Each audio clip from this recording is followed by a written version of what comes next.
अस्सलाम वालेकुम भाजी। ਉਹ ਵਾਲੇਕੁਮ ਅਸਲਾਮ। ਉਹ ਭਾਈਨ ਕਿੱਧਰੋਂ ਆ ਰਹੇ ਹੋ? ਭਾਜੀ ਵੋਟਾਂ ਪਾ ਕੇ ਆ ਰਹੇ ਆ ਵੋਟਾਂ। ਉਹ ਖਾਲੀ ਉਂਗਲ ਹੀ ਕਾਲੀ ਕਰਾਈਏ ਕਿ ਮੂੰਹ ਵੀ ਕਾਲਾ ਕਰਾ ਆਏ ਹੋ? ਭਾਜੀ ਕੀ ਮਤਲਬ ਹੈ ਤੁਹਾਡਾ? ਉਹ ਪੈਸੇ ਲੈ ਕੇ ਵੋਟ ਤੇ ਨਹੀਂ ਪਾਇਆ।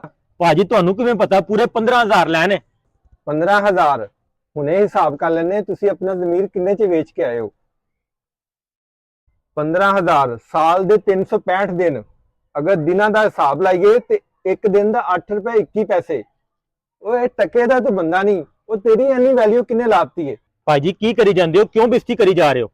ਉਹ ਬਿਸਤੀ ਤੇ ਤੂੰ ਆਪਣੀ ਆਪ ਕਰਾ ਕੇ ਆਇਆ। ਵੋਟ ਤੇਰਾ ਹੱਕ ਹੈ। ਅੱਜ ਤੂੰ ਵੋਟ ਵੇਚ ਸਕਣਾ ਤੇ ਕੱਲ ਨੂੰ ਤੂੰ ਕੁਝ ਵੀ ਵੇਚ ਸਕਣਾ। ਔਰ ਤੁਸੀਂ ਸਾਰੇ ਵੋਟ ਪਾਣ ਲੱਗਿਆ ਸਿਰਫ ਉਂਗਲ ਕਾਲੀ ਕਰਾਣੀ ਹੈ, ਮੂੰਹ ਨਹੀਂ। ਔਰ ਜਿਨ੍ਹਾਂ ਵਾਸਤੇ ਤੁਸੀਂ ਮੂੰਹ ਕਾਲਾ ਕਰਾਉਂਦੇ ਹੋ, ਕੱਲ ਨੂੰ ਉਹਨਾਂ ਨੂੰ ਦੂਸਰੀ ਉਂਗਲ ਖੜੀ ਕਰਨ ਲੱਗਿਆ ਤੁਹਾਡੇ वास्ते टाइम नहीं लगना। आपका वोट आपके मुल्क की अमानत है।